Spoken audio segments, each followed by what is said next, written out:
No. I disagree with you. You just came to defend the aberration that happened, and I see what you've done. In one breath, you said, oh, you have not seen the copy the National Assembly talked of, but you went to start defending all the arguments in what was done. And now when they ask you about the principal issue of trust, you still try to defend them by saying, you can give your assistant something to type for you and something will still come out. They were supposed to go through the National Assembly for any alteration, pure and simple. There's no point of defending and all of that. And for you coming ahead to say, okay, it's tax avoidance protocol. If somebody is in court with you, you tell the person to pay a penalty of 20%, it's already an acceptance of a default. So if you say you're going to keep the money in escrow in the court, why don't you just allow the court process finish if it's going to be many years before you can go about it? You are saying they should enforce people with ammunition and all of that. Is it to go and have a shootout when they go to the companies? Are there not better ways to still be able to serve them? Because all the points you have come out to defend are what the things people are saying is an aberration. Have you ever factored in that this same government can use it against opposition and get a trumped-up tax case and go to arrest them and take pictures of them and use police against them? Do you ever also think of the political implication of things like this when people are talking? I think let's call it spade, because all you have just come to do is you have come to defend this inequity. Why you say you have not gotten the original copy, but you took on the points and you defended it. So on that, I disagree with you. Secondly, I want to talk about the issue of VAT. Oh, thank you, sir. Last Wednesday, a member of the House of Representatives, Honorable Abdul Samad Dasuki, PDP Sokoto, raised a matter of privilege on the floor of the House, alleging discrepancies between the tax laws passed by the National Assembly and the versions subsequently gazetted and made available to the public.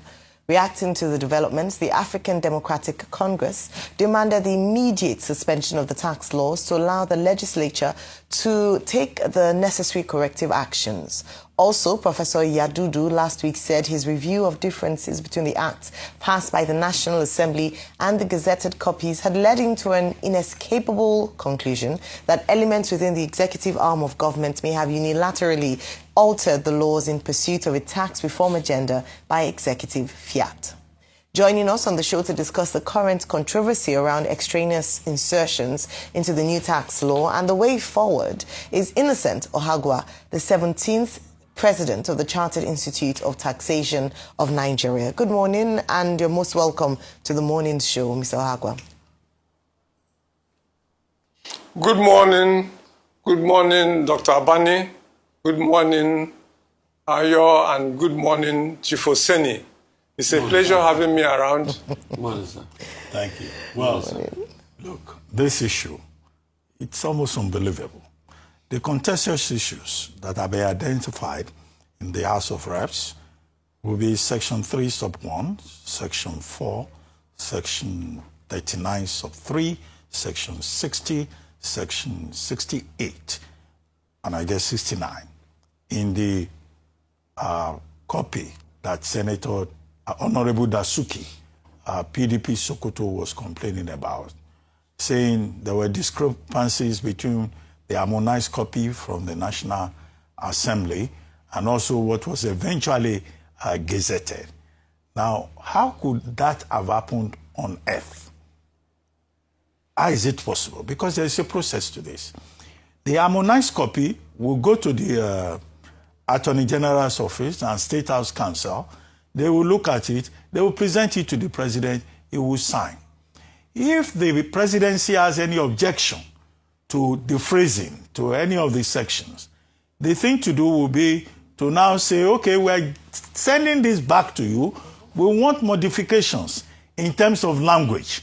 Then the National Assembly will react to that and send it back. That's just the process. And then at the end of the day, the finally agreed upon copy will be published. But now we have allegations that there are issues about separation of powers, issues about trust, issues about discrepancies. Are we sure we're talking about the right copy that went to the presidency, to the executive arm? Otherwise, there will also be issues about the separation of powers. Is it the wrong draft that everybody is talking about? And why do you think that the Senate is silent? Because the Senate was also involved. Dasuki from PDP Sokoto was saying there was a harmonized copy. Where is that harmonized copy? Why is the Senate not, nobody in the Senate is talking up to this moment? How do you think we can resolve this matter?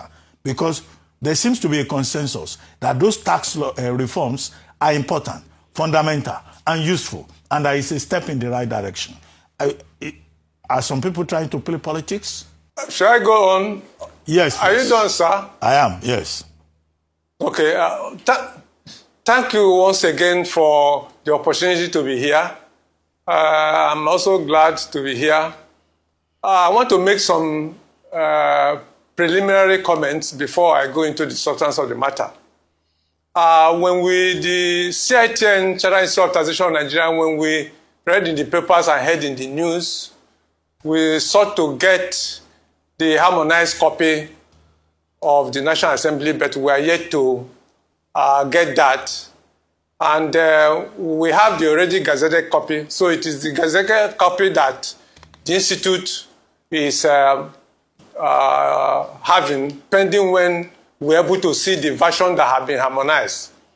And to avoid being misquoted or being misunderstood, the comments I'll be making here now will just be preliminary on the issues, pending when the Institute is able to see what the National Assembly actually harmonized and what is gazetted. Be it as it may, for the sessions that are in the public space, we have read it, and we know that tax is anchored on law and is very, very fundamental. That law, you tax what law provides and not otherwise.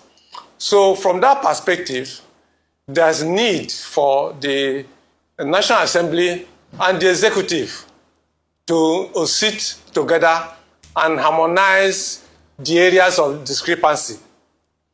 From there, I'm aware, or we are aware, that the House of Rep have set up a committee which is looking into the matter, and the Executive too will also be looking at the matter. But the comments that will now follow will be assuming, peradventure, what we have read in the papers are correct or in the news. On that perspective, then the Institute is of the view that the sessions that are foreign into the one the National Assembly approved should be frozen or put in abeyance. But this will not stop the implementation of the whole act, because the importance, the volume, the extent of the deviation in comparison with the strategic nature and importance of that act is so much, so that we will advise that the implementation of the laws should commence, but the affected sections, pending the resolution between the executive and the legislature, should be put on hold, should be put in abeyance. This is not isolated. We have sections in the law, in the current law, that is put in abeyance. For example, Chapter 7 of on the surcharge, that has been put in abeyance by the Federal Ministry of Finance, pending further notice. Also, Schedule 11 on some items like petroleum, LPG, gas. There are about 5 items there, which VAT has been put on hold. Yes, sir. So, which have been put on hold. That is there. So, if we put on hold these sections that are there, that are in this, that are not in harmony with what the legislature has passed, we will get it frozen until the two parties reconcile. Again, we have taken time to look at the sections that have been quoted. With due respect to this audience, I could see that most of those sections are anti-avoidance provisions, which is applicable in most of tax jurisdictions all over the world. You can't make tax law without putting anti-avoidance provisions. The only issue is that whatever any additions must be, legislature needs to be carried along, because no matter how good it is, if the legislature did not sanction it, it cannot fly, because tax is substantially low. If I need to give you examples of 5 of some of these sections, one is on the threshold for remitting bank supplying information to relevant authority. The version in the paper said 50 million per individual monthly basis, and then 250 million for companies. And while the one gazetted said 25 million per month reported on quarterly basis, and then 100 million per company. What is the implication of these sections? If we go with the one in the papers, you have shut out the state internal revenue services, because how many of the individuals resident in their state that will have 50 million transactions in a month? And again, rendering it on monthly basis too could be cumbersome to the bankers. So the 25 million on quarterly basis appear like it, you know, and then a company that had to report 250 million must be the top large taxpayers. So that is a comment on that. But executive needed to carry the National Assembly along to explain the basis for it. If we go with 50 million per month, the state internal revenue services will be in trouble. Then the second example is the issue of 20% on appeal. We do respect to take a case from High Court to Supreme Court takes almost 12 years or 13 years. If you add tax appeal tribunal and you said they should not pay anything, what we are saying is that you can spend 15 years dragging on a tax matter. The focus can be, to delay, because I disagree with you until Supreme Court rules. But if you say pay 10%, 20%, this 20% is not going to the revenue authority. It's held in the court pending the finalization. So it is an anti-avoidance provision. Another provision is the one on enforcement. Some of us who worked and retired from revenue office know that at times you want to go to visit a company for investigation. The company is surrounded with police and security men. Even to serve letters, they will not collect the letters. So are we saying that in a situation like that, at times they will attack the revenue agents? Are we saying that the revenue authority should go to sleep and allow such to happen? So the enforcement powers, even without what is in the law today, in the old law, we do carry enforcement powers, because if the staff of revenue service is threatened, if his life is under danger, the revenue authority will not be waiting, to go to court to get whatever. The revenue agency is a trusted agent of government, and anybody who attacks any staff of such institution is attacking the federal government. So the issue of petroleum tax must be in dollars. Yes, the old law says in the relevant currency of the transaction. But what do we observe in practice? Petroleum, we have all upstream. Upstream deals substantially on lifting and sales of petroleum, which is denominated in dollars. The midstream and downstream, yes, they operate as if like we have to come in. For upstream, Mr. Bagbo, we have to come in here. Ayo, go ahead, please. Just very quickly, thank you so much. I know there's so many areas to talk about, but I just wanted you to also touch on, as you continue your explanation, the area of oversight function, which is one of the areas that has been said there's a discrepancy in the gazetted copy of the law. And this is based on, there's fundamentally is a lack of trust, because when we talk about the tax, the tax review, one of the things that people have talked about is the lack of trust on the sincerity, transparency of government. And to check this, part of the provisions that was made in the harmonized copy of the law was that oversight function provided by the legislature to the executive. But in what is said to be the discrepancy in the law is a reduced function of oversight. To what extent is this important? As you already said, I must put the caveat there that until the investigation is conducted, we cannot conclusively say that this is what has happened, but based on the allegations, this is what is seen to have happened. What are the implications of not having that strong oversight of the legislature over executive through the Nigerian Revenue Service? Thank you very much. Yes, I think until the two arms, executive and the legislature, would definitely need to see where the ball was dropped. In other jurisdictions, they usually strengthen, the transmission protocol of, the gazetted or the approved version, and it's monitored end to end to ensure that there is no any. But I don't know how far that is practiced in Nigeria. So the legislature and the executive need to close the ranks and then identify where these issues. Okay. For Institute, our focus is on this substance.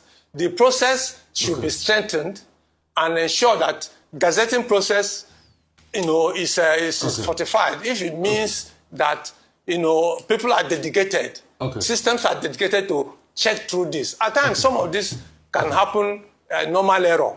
Some of us at times prepare memo in our offices and we make corrections. When you tell your officer to print out, he will still print out the old version that you have earlier corrected, but it's not reflected.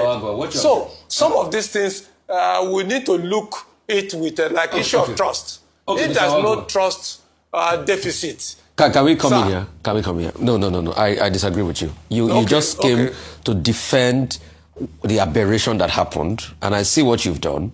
In one breath, you said, you have not seen the copy the National Assembly talked of, but you went to start defending all the arguments in what was done.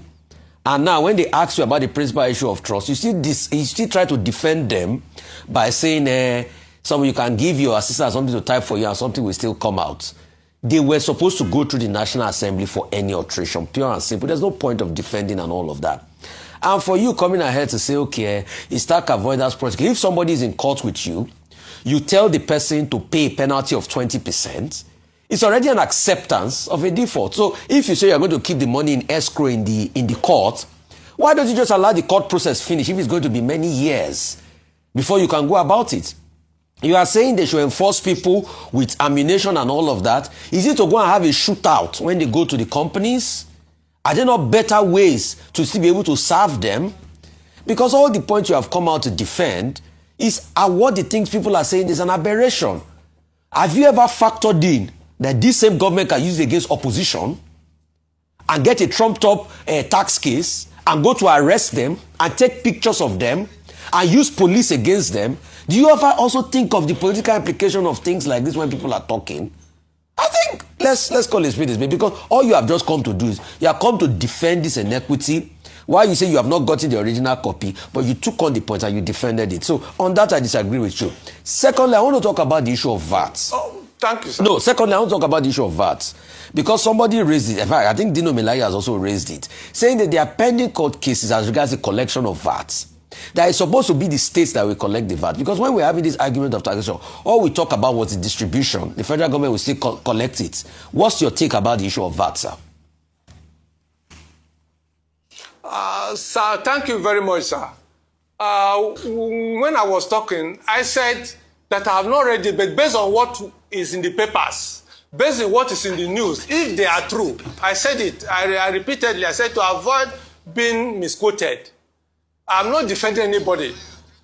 Believe in me, I can't do that. But the position in the institute, we have members who cuts across all shades.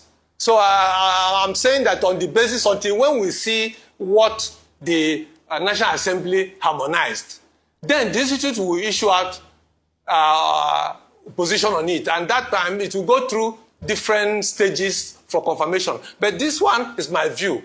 But this is preliminary because we have not seen the harmonized copy. So on the basis of that, I'm not defending, please. It is just to state on the basis of what is in the space. Okay. Then on the issue of VAT, yes, it is the...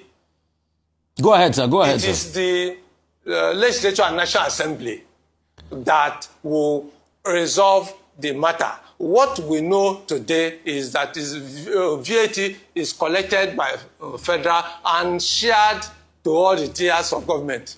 That is the focus of the institute. If there are changes later and the law approves it, we will oblige. Okay. Thank you, sir. Thank you, Mr. Ohagua. But is there anything stopping the National Assembly from publishing their own harmonized copy and saying this is what we publish? If the Chartered Institute of Taxation does not even have access to that harmonized copy, you know, everybody is just speculating, making allegations. Where is that copy? Copies out there. There are copies. They should publish the copy. Thank you.